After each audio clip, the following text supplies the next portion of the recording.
This episode of Around the Layout is brought to you by Spring Creek Model Trains. Family owned for nearly 25 years, Spring Creek is your destination for model trains. Check out springcreekmodeltrains.com for a wide variety of offerings from today's top manufacturers and exclusive products found nowhere else. Whether in Deschler, Nebraska, or at a train show near you, stop in and say wow. To see where they'll be next, visit their website at springcreekmodeltrains.com. It's time for you to submit your answer for the question of the month, our new feature where you get to be heard on Around the Layout. Our question this month: what is the number one factor you consider when purchasing a locomotive? Is it price, specific details, lighting, or something else? Go to aroundthelayout.com/question to give us your answer. Answers must be received by September 16th. So again, aroundthelayout.com/question.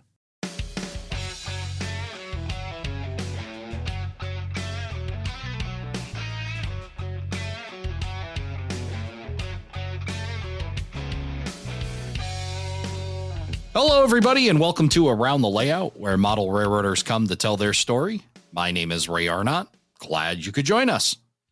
Joining us from the UK, Chris Gilbert. Chris, welcome to the show. Hello, how are you?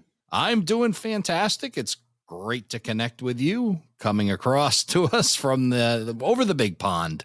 Yeah. And we're going to be talking tonight about freelance railroading and how you got into it, plus a little bit of American railroading in the UK, which I'm always fascinated by, how you guys get involved with American railroading. So we'll have a chat about that and a bunch more. But you're recording with us, and you've just wrapped up a pretty busy weekend. Yes, we've just had 2 days of Fremo event. Well, not an event, it's more a testing process. There's 3 or 4 groups of us.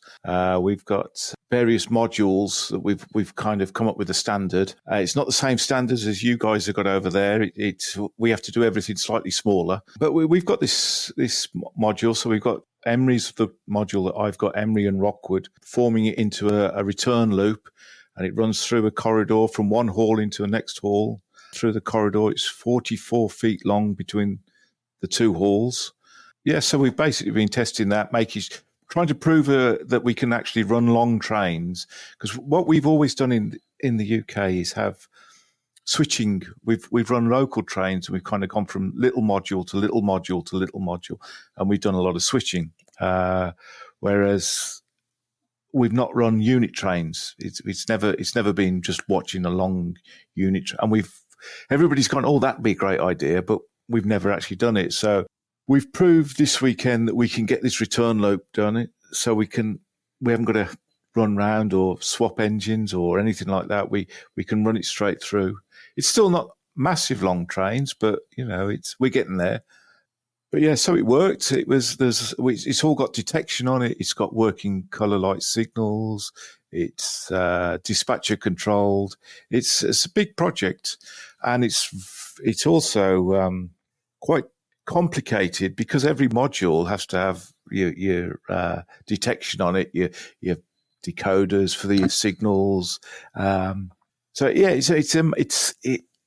there's a lot of scratching of heads at times, a lot of burnt fingers with a soldering iron. So, well, I imagine it is, and I have a fascination as well. I mean, especially lately for Fremo railroading, and I've seen in person some N scale ones, and then some HO ones, obviously, when we go to Amherst in Springfield. And then they just did that massive one out in Evanston with N scale out in Evanston, Wyoming. And it's got to be, incredibly cool to run on a layout that big. But my mind is blown by the logistics, like you talk about, to make sure that everybody is coordinated. How do you overcome that? Well, we work on a rail height of 45 inches. 18-inch boards. As long as that's done, that's all you need. 18-inch for a single track, or 20 inches for a double track. So the double track, obviously 2-inch spacings. As long as you've got those boards, we don't worry too much about the scenery, or it hasn't got to be all blended in together. So you've just got those standards to start with, but now we've kind of moved on this level with the detection. That's a learning curve. That's a steep learning curve. We ended up with 2 auto reversers back to back on this because we couldn't. The Y junction that I've got has already got an auto reverser on it. So I was thinking it'd be quite simple just to bring a loop round and use that auto. But no, you have to have another auto.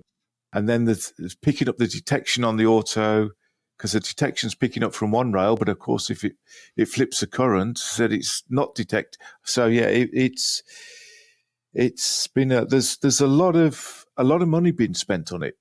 I can imagine. Yeah. And time spent. And yeah, I would imagine so. And it's also the fact that you are, if we'd have done it to start with, if we'd have looked at it and said, right, we're going to have signaling and detection when we built the modules, but we're having to kind of backdate these modules or re-engineer these modules that have already been built into, so that's quite, I think I spent last year, probably 10 weekends trying to get my module up and running. And there's still two boards that still aren't done properly. But yeah, but you have to walk away from it because it is too intense at times. And then what you'll get is you'll have everything up and working, and then somebody will put the wrong stock on, or they'll put something on when it shouldn't do, and it trips everything. And then you'll get all the decoders will need reprogramming. If you've got, on my module, I think I've got 1, 2, 3. I've probably got about 30 signals, and each one of those has got a decoder on. So once they've tripped, you've got to reprogram it. It's with hindsight, we wouldn't have done it. Hindsight is always 2020, but or at least planned ahead, right? Know that where you are heading, but I'm sure it's not easy to figure out right in the beginning exactly what you're going to want to do with all of this. And I'm sure it's also contingent on the number of people you have participating and the time that you have and all of those factors. How many total people are part of this Fremo group? This weekend, we had 10 of us. We probably get about 20, 25 kicking around. We used to have a meeting at about an hour away from me, and there'd be 10 of us, 10, 12 of us there each weekend. Well, we'd have 4 weekends a year. And that was a hall was 50 foot by 50 foot. That was a nice setup. Again, it started small and you just grew, and somebody goes, "Oh, I know what we could do with a curve there, and we could put that module there." And I know, well, I'll build that. And you come back and, well, we could do this and this, and and it just grows and grows and grows. There's no master plan to start with. It's just like Topsy. It just keeps growing and getting. And then some things you'll try and they won't work. I've built several modules that have just literally, that's not done it. That's not, put it away. It's scrap it, start again. But you've got to go down that road. You've got to do that. I found that all the way through. If I don't make the mistakes, I'm not learning from them. How many modules are you providing to the group? There's 3 of us up here, local to here, and I've got Emery, Rockwood. I've now got another 2 straight boards, and then there's the 45 feet, 46 feet of track in the corridor. So it takes. I've got a Range Rovers. We've got an estate car, 2 estate cars. So there's 3 trips of each car backwards from the lockup. We keep it in one of my works lockups. We have to bring it all up. It takes 3 cars, 3 trips to bring it all up, get it all set up. The hardest part, the bit that really gets me, is the legs. It's having the legs. I love them, but there are hundreds and hundreds of these bloody legs. They are that is the bugbear, because but I've come up with an ingenious. I think it's ingenious. I would, where you actually, because you'll have the feet adjustable at the very bottom. Well, you have to get down on the floor to adjust them. It's all right getting down. It's getting back up, isn't it? That's the problem. So, I've come up with this where you adjust it from the.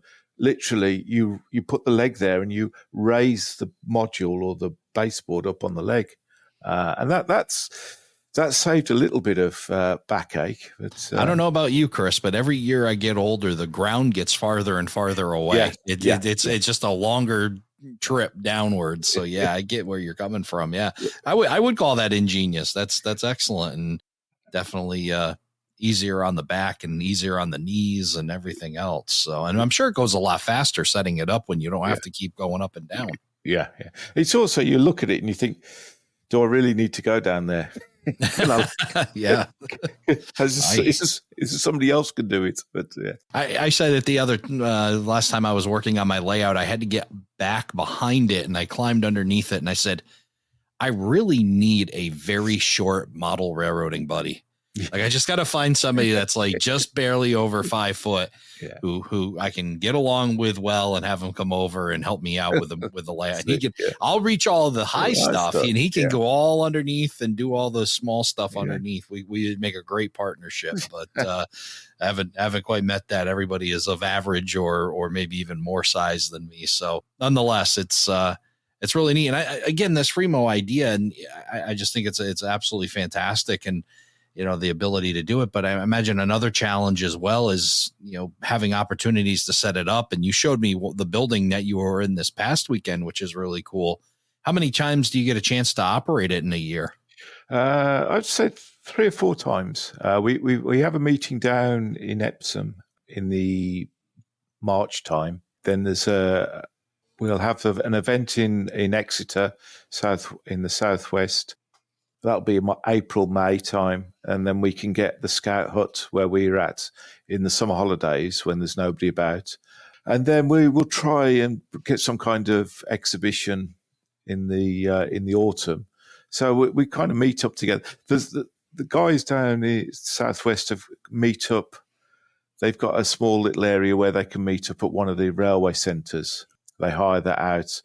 But a lot of the guys down there work for the railways, so they'll book their time off when they're on leave and go down and get it set up there. So it's difficult when we're all spread out to try and get it all up and running. But usually, if we turn up at 8 o'clock in the morning, we're up and running by 11 o'clock. Well, that's not bad at all. Yeah, that's a couple hours set up, and then you're running trains. That's awesome. Yeah. And a lot of it's, we'll use a switch list. We'll use things like JMRI switch lists to try and get the cars moving around and that.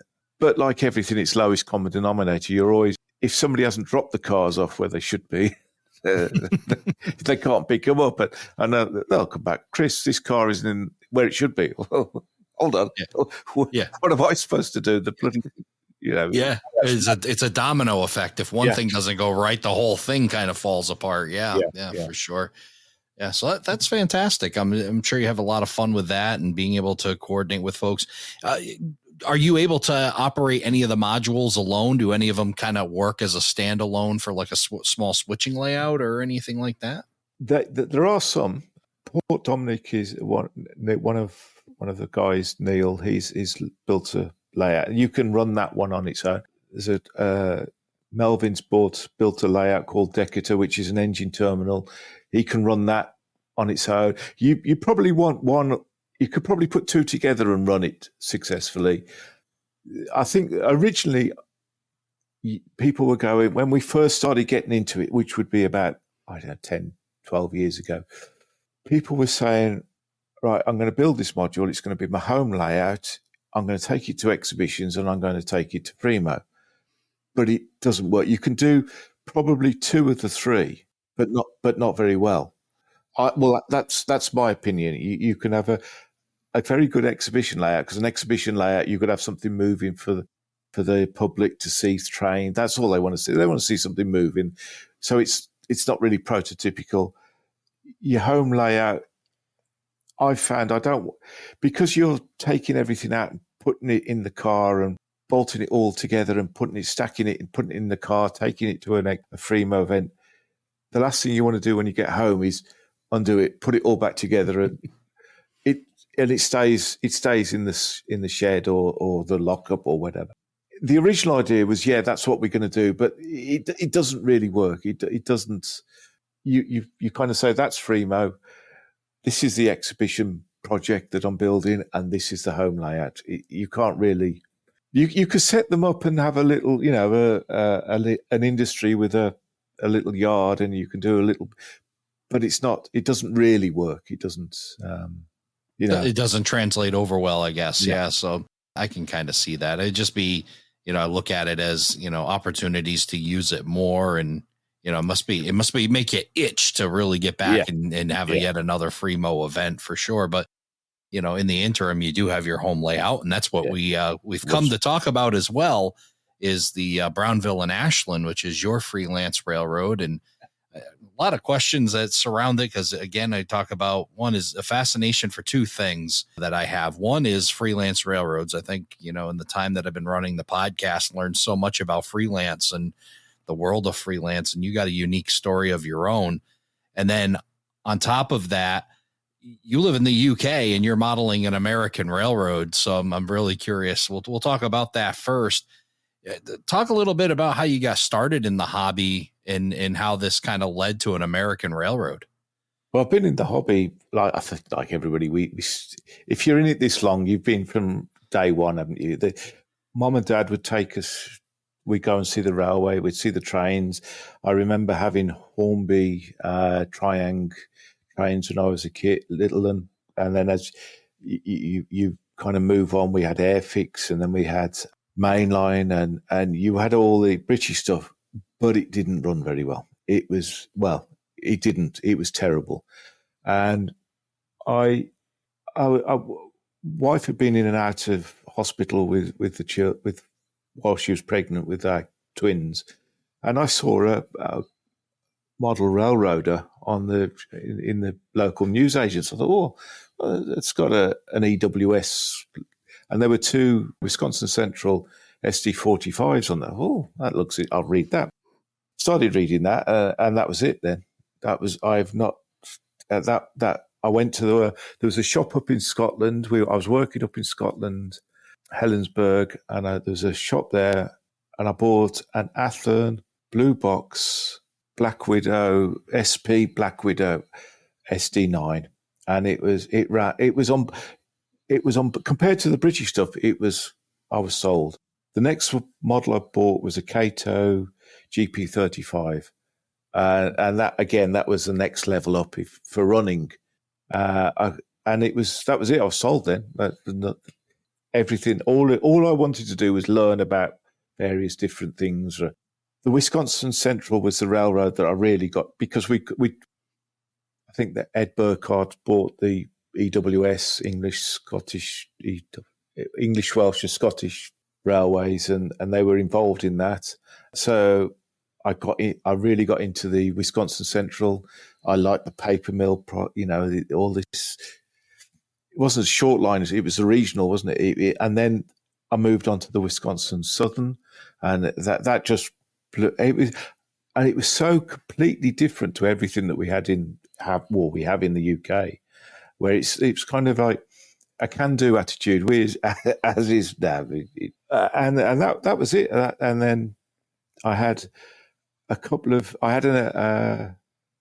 Kato GP35 custom painted for me in Wisconsin, 3501.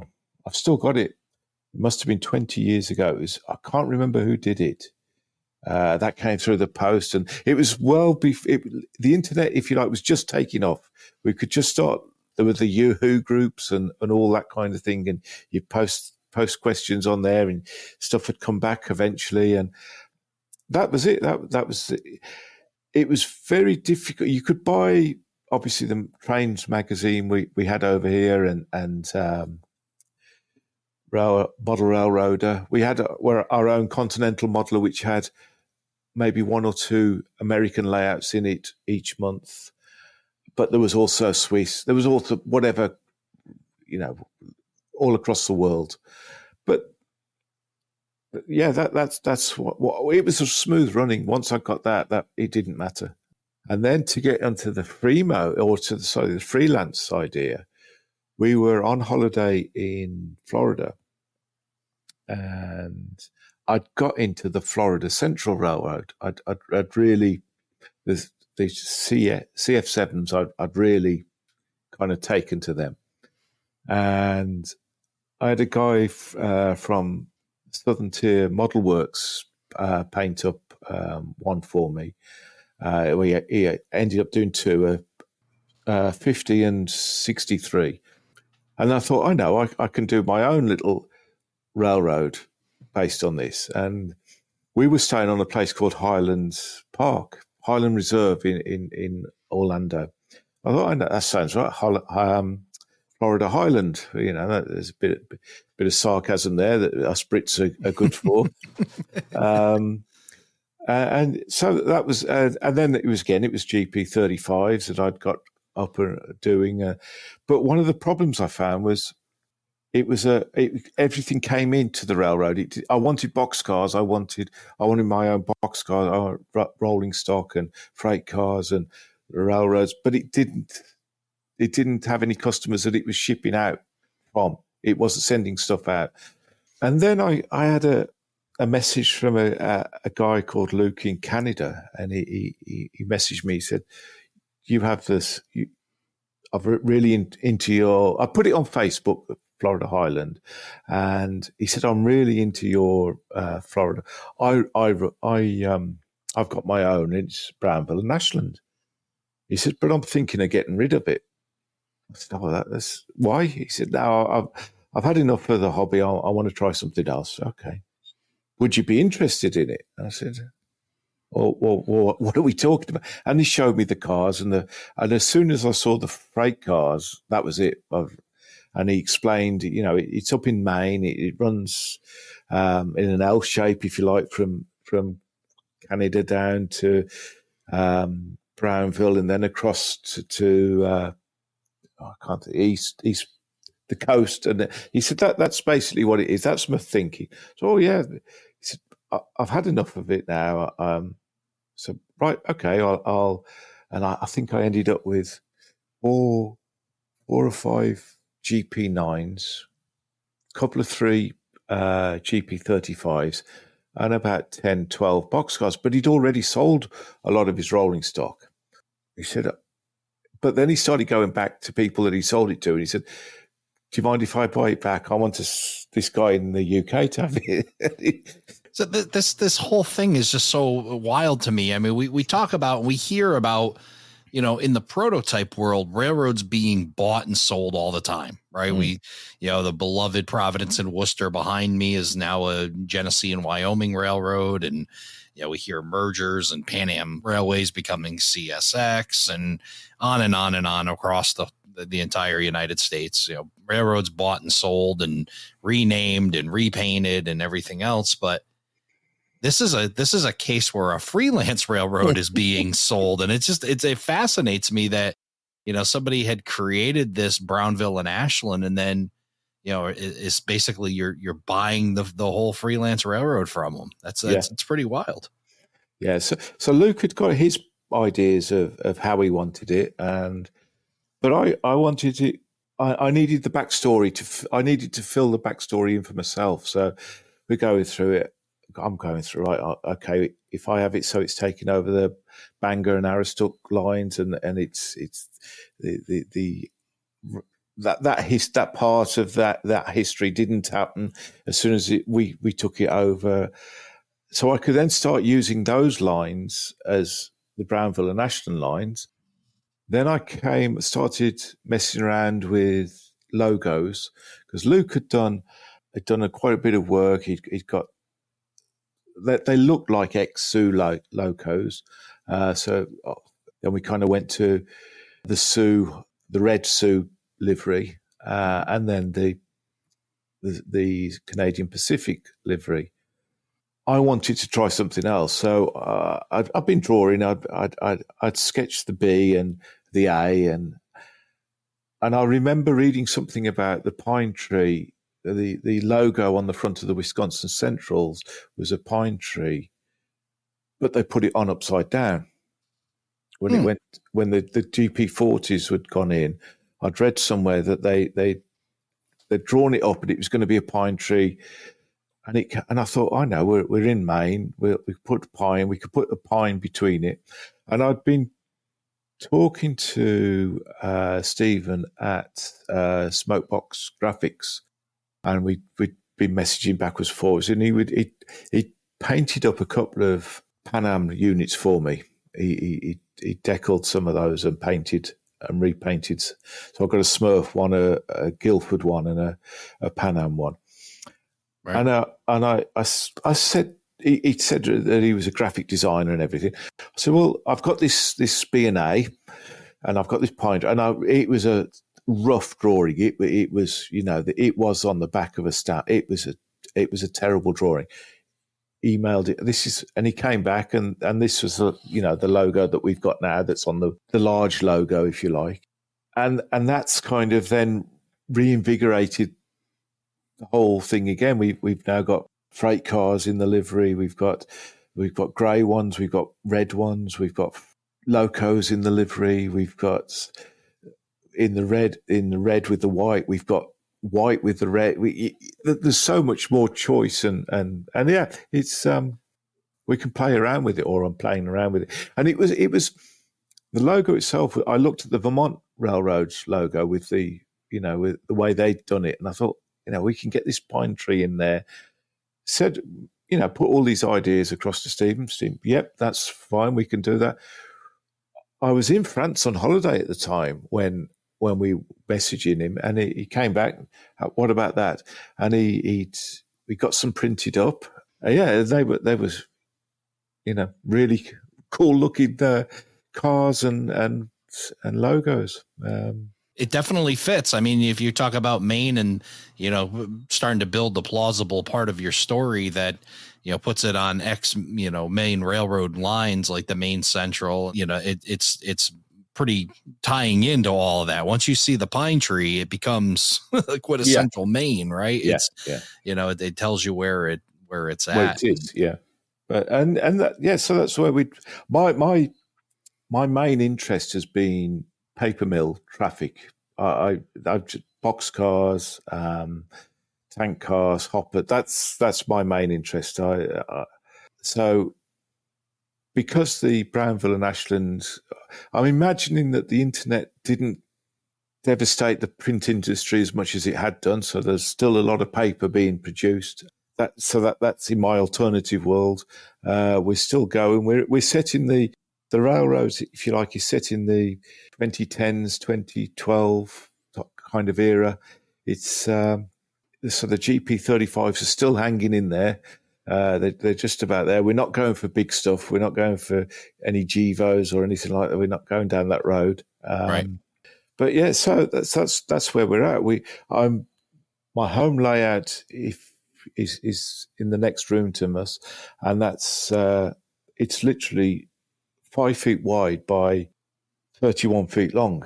It's got a 12 inches either side, and there's a 3 foot gap in the middle, and it runs from one end to the, which is just over a scale mile long. Yeah, we'll talk about in a second how you developed your layout. I'm curious as to the freelance and how you essentially got there, and then kind of an influence. I know you mentioned the B&A isn't your first take into freelance. What started to inspire the freelance idea versus sticking with, say, a Wisconsin Central, which you said you loved? What really kind of led you down that freelance path? I'd had a number of locomotives painted by Southern Tier Model Work. He only wanted to do. There were certain things that, I like that, or I like that, but there wasn't a model of it, so he wouldn't. Because I'd had several of these engines done by him. Anybody else having done by anybody else, they looked different on the layout. You could tell that was one of John's, that was somebody else's. They looked different. So, right, okay. So how are we going to get around the fact that I want one of these, but John won't model it because it's not realistic? Let's use the freelance. Let's and that was all of a sudden he enjoyed that idea because he could get away with stuff that people weren't going to criticize. Oh, that's not right. You've not got the rights. So all of a sudden you've got that criticism has gone away because it is what it is. Nobody can say that never happened because it never happened. Yeah. So and that was the main reason, was the fact that people go, oh, well, that didn't run with that, and that didn't. You get that a lot especially with exhibitions in the UK. I remember being up in Scotland at an exhibition, and there was a really lovely layout set at the turn of the last century. Lovely layout, really well done, O gauge, well detailed, hand built stock. It was superb. And somebody came and said, you've got the wrong cows on there. We didn't have those cows. Those black and white cows weren't in Scotland in 1908 or something. This is how I can never understand how people can be critical of something. The extreme rivet counter can be quite a party pooper, that's for sure. Yeah. So that's why I'd kind of gone down. Nobody could tell me I was doing it wrong. So that was the main reason for Fremo, was nobody could say that never happened, or that you would never have that. I can have cabooses, shoving platforms, because that's what the railroad decided it was going to do. I can have GP35s refurbished and rebuilt to GP38 spec because that's what they wanted to do. I like the idea of short lines. I like the idea of this running on a shoestring type of operation. I can't get my head around class ones. They're too big for me. I can't. Whereas the whole short line, I can imagine from start to finish. I know where the maintenance is. I know where what the fleet is. I know, I know the names of the drivers. In my or the engineers in my head. Whereas it's the other guy. If you're doing proto stuff, people criticize.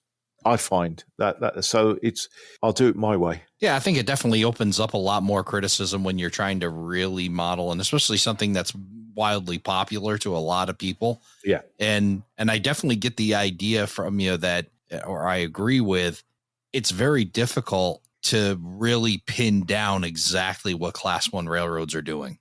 But your local one, it's a lot more simplified. I know for me, like the Providence and Worcester, I can figure out roughly what they're doing. So not to say I figured the whole thing out, because it seems every time you go trackside, they're doing something just a little different, or you see something a little different. So there's always some inside baseball stuff that you don't get, but certainly easier to figure out than a massive network of railroad that, you really got to have an idea of the bigger picture and a mass picture. And especially you from afar, not to say, the internet has connected the world, right? The information that's available to me is really mostly available to you, but it must have still been a little bit of a challenge to be on that side of the pond, trying to take a look over here as to figure out how things operate. Yeah. When we first, 2013 was the first time I went to the States. I've only been twice, in 2013, 2015. And I remember we were going, we were going on some boat across the glade, something to do with gators and stuff. I wasn't really into it, but that's what we were. Sounds like you were in the Everglades somewhere, looking at alligators. Yeah, that's it. We drove past, and I said, "Oh, look, there's a spur down there." And I remember looking at this. There was a covered hopper, and I remember just looking and looking and looking up and up and up and up. I think I just couldn't believe how big these things. How big everything was. Obviously, in HO, it's tiny. Yeah, and you model. HO is 3.5 millimeters to the foot, where double O is 4 millimeters. So our double O, even though it looks the same size as your H or the HO, so, but it's not. It's an eighth. It's an eighth smaller, but you don't realise that until you actually stand by a freight car and see how big it is. And that's a bit that blew me. Was I didn't realise how big everything was. That was, and I will search through railpix.net or whatever, and I'll pick out. Oh, I like that scene. I wonder if I could have a go at modelling that. And then I'll start moving down that road and finding more about that. Oh, that's nice. That looks a nice picture. And right, let's see if I can model that. And then I'll try and understand as much as I can about that railroad and what's happening about there. There's one about a peanut plant that I kind of got into wild grass and something about a couple of years ago, and I really got into but again, it's that modelling of you've got to have the right locos, you've got to have, oh, well, that's not quite right. It didn't have those steps. It didn't have this, where it doesn't matter with freelance. You can, okay, it doesn't, that's what it is. We've had that changed at the shops. That's what I guess fascinates me. And for the multitude of things that you've described that freelance provides you, one for me is, I'm a closet graphic design kind of hack, I guess. And, to be able to design your own logo, to design your own paint schemes, even if you're working with somebody, just the enjoyment of being able to do that, I think is pretty wild. And then you get to, I guess, in sense, pick a place anywhere on the world that you want to, whatever environment, and then be able to design something and bring in all the things you love. And it doesn't have to be captive to the area you pick. I mean, obviously you're in Maine, you talk about paper. That's obviously a big Maine thing, the paper industry that was in Maine, but if you wanted to tack something else in that's relatively plausible, you can do it. You have that freedom. And I think that's what really fascinates me about freelance. Yeah. Well, I've got several of those BLMA reefers, the big, and last year they started running a couple of trains of potatoes again okay, I can do that. We can have that site. So we had a few trains running of potatoes on Brownville and Ashland. Yeah, that was yeah, you're right. You can go in and do anything you want. I've got several Rapido passenger cars. I get a GP9 painted up in green, like the Green Mountain. Mm-hmm. Yeah, we can have that. You can do whatever you want, and nobody could say, "Well, that never happened." And not that it should be bothering me, but it does. It's hard. I mean, you want something plausible, but I think sometimes it's best even for us to be a little bit plausible, right? When you truly believe your own story, when you can, articulate your story well, because it's one that you truly believe in and believe it could happen. I think that there's something to be said for that, for sure. So let's talk about your layout a bit. And one of the things we hear many of times is that when you live in the United Kingdom, space is a factor.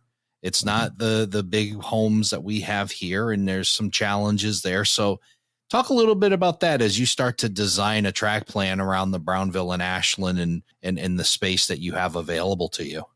Well, originally I had it out we had a garden office, garden shed, for want of a better word. And it was 8 feet by 10 foot. And I've designed this little interchange the old line came in, and then this paper mill came round. And it was literally 3 tracks. And then I just started to get frustrated. This is too small. This is too. I was running 3-4 wagons at 3 or 4 cars at a time, and it just got frustrating. I walked down the side of the house, and there's a space literally between us and next door's fence. There's 5 feet between our fence, or the fence, and the side of the house. Right, let's put a lean-to along there. It's 31 feet, 5 feet. It insulated it all out, put the roof in, put electrics in, got it all plasterboarded out, and we put the layout in there. You have to accept that I'm not going to have unit trains. I'm not going to have long trains running. I have to accept it's going to be switching. I've got a yard that's 12, 13 feet long on one side. I'm redesigning the layout now because it was against the fence. The fence moves slightly through the summer. It gets warm. It gets cold. It's moving, so that there was a bridge that joined the 2 sides together. Well, that was constantly causing me problems. So that's gone, and we're having a staging yard, which is going to be called Kent. Then we're going to have the other yard, and it'll come round. I like shuffling cars around. That's my bit. I like to go in there, maybe an hour's just moving a few cars around, getting right. Well, we'll take those 6 and we'll move them over there. I can do that once or twice a week, maybe a bit longer, and that's it. I'm happy. I'm done. I've moved on. We've had it where we've had 4 or 5 people here, and they've had a proper operating session where I've used the switch list on the Mac program. We've run that, and that's worked well. But again, it is you are constricted to space, which is why the Fremo idea is quite popular now. It's taking off because we can all put together and run better trains.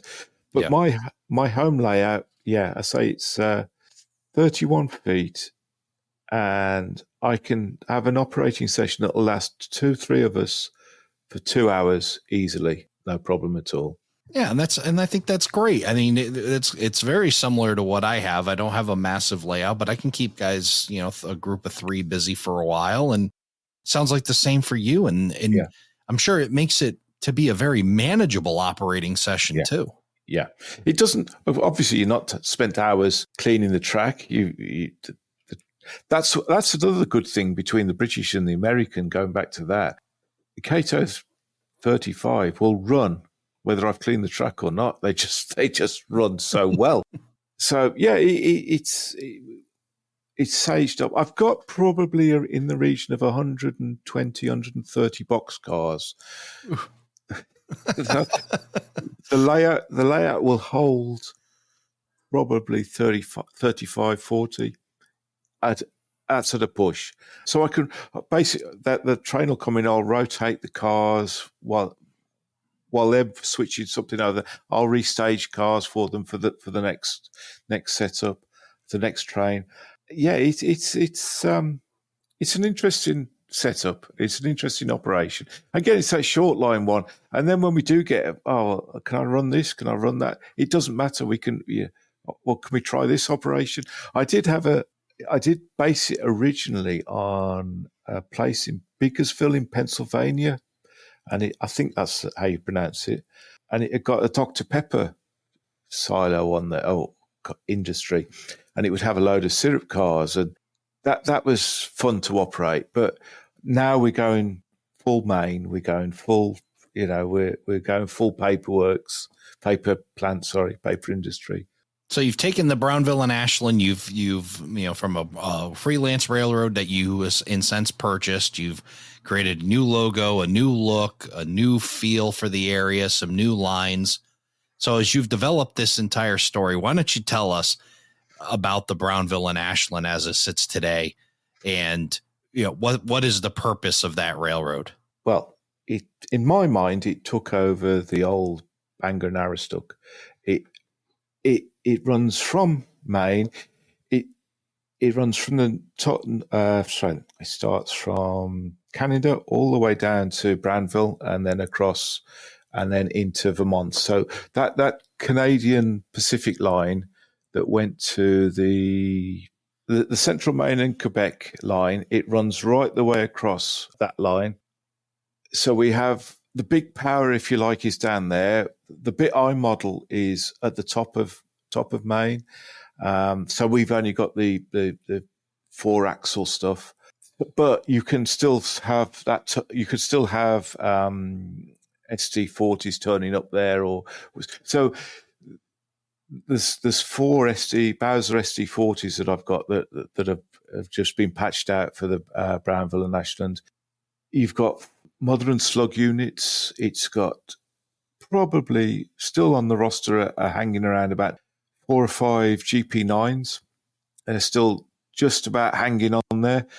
We had a batch of BNSF Smurfs. They had some Smurf. They had.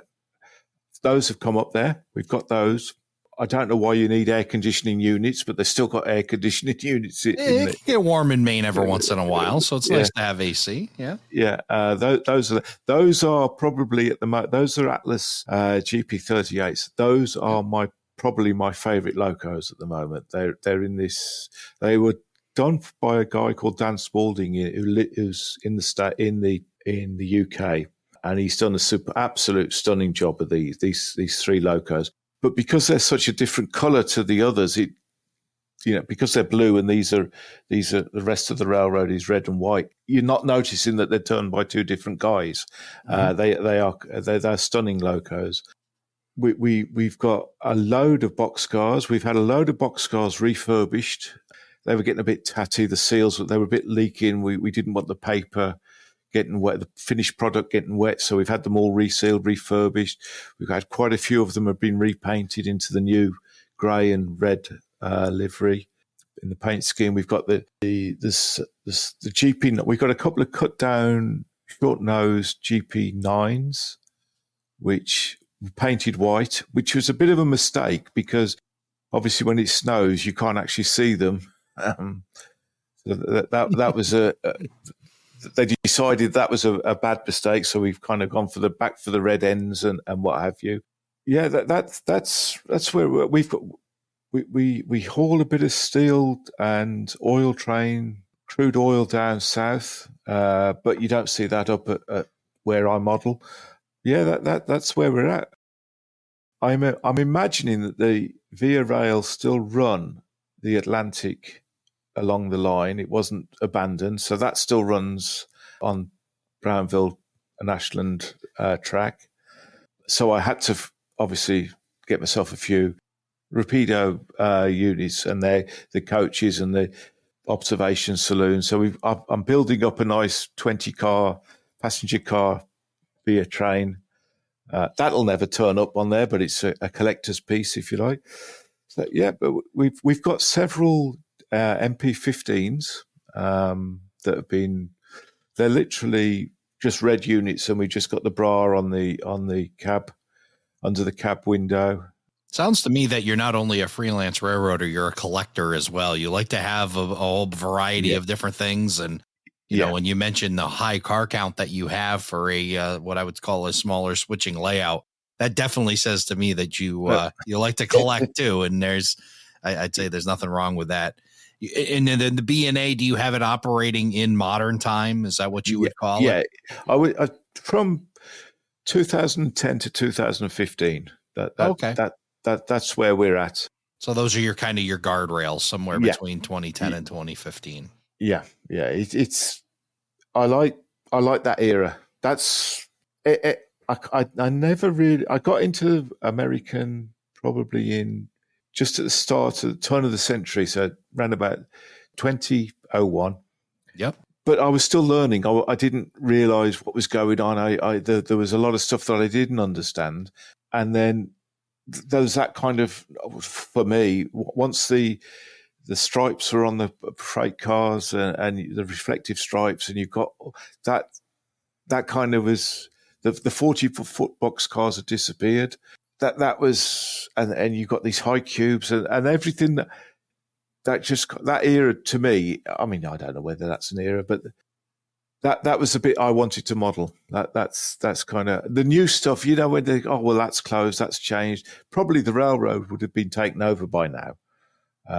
It would have probably been orange by now. Yeah, I think you've hinted a few times in your group some light jokes about it becoming a Genesee and Wyoming railroad. But one thing I caught in all of that, of course, is that, you know, big paper moving, and nothing moves paper better than a 50-foot high cube. And as far as this guy's concerned, there's nothing better car than a 50-foot high cube. Yeah. And you've got several, including ones that are now sold out from home shops. Talk about that process of working with Chris Palmieri on that 50-foot high cube that hopefully they'll do a second run at some point. Hint, hint, Chris, because I didn't get one. So, let's talk about that process of getting a home shop's car made. Yeah, well, Chris contacted me, I would say it's got to be 18 months ago now. I just email out to the blue, would I be interested? He thinks it would be a good logo, good idea for a car. And so I was away on holiday at the time, and I was just sitting on the laptop, came up with a few designs. I'd got the logo that had been developed. I'd had a couple of 3 grey cars already done, and a couple of red cars done with the white logo. And Chris said, right, this is a drawing. come up with some artwork, come up with how you want it looking. So I did some blue, I did red, and I did grey. We decided we could have had the boxcars where posts came up and down, or they were in squares, but we decided the post ones were the better ones.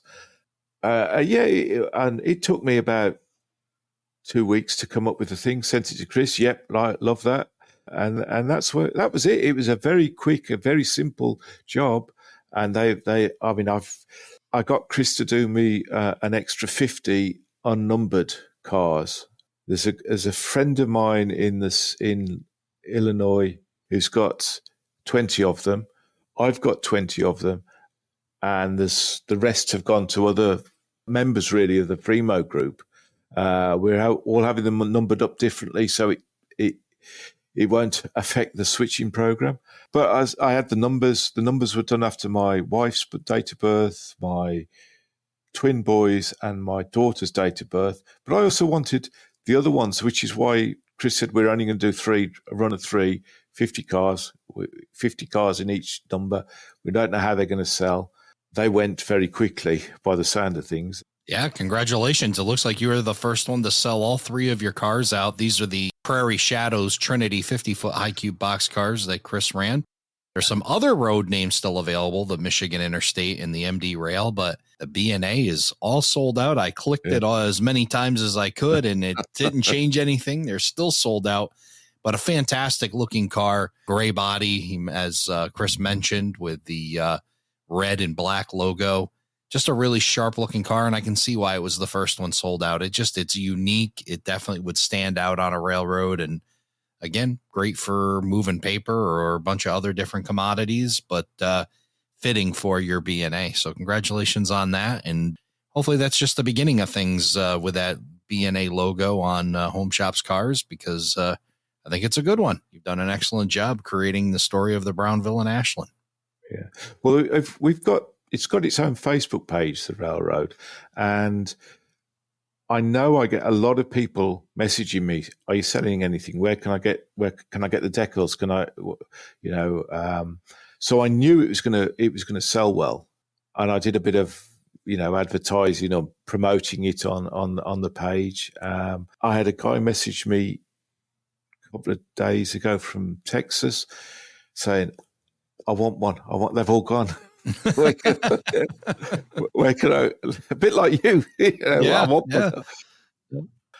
But hopefully Chris will do another run, or he can arrange another run, or there'll be another different car.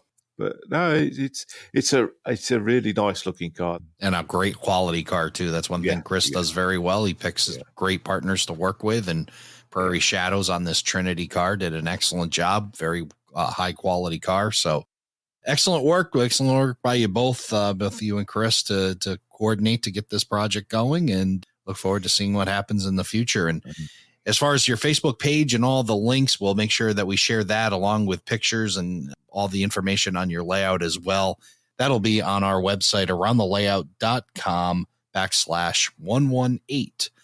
Chris, I want to thank you so much for joining me here on Around the Layout and sharing the story of the Brownville and Ashland, and spending some time with me after a very busy weekend for you with all the Fremo work. I'm sure that you're ready to put your feet up and relax and, get trains off your mind. But thanks again for spending some time with us today. No, it's been great talking to you, Ray. Great talking to you.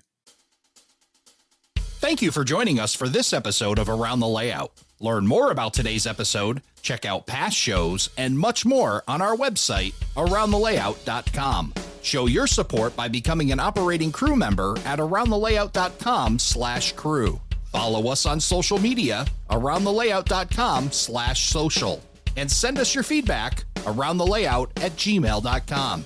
Thanks for hanging out with us around the layout.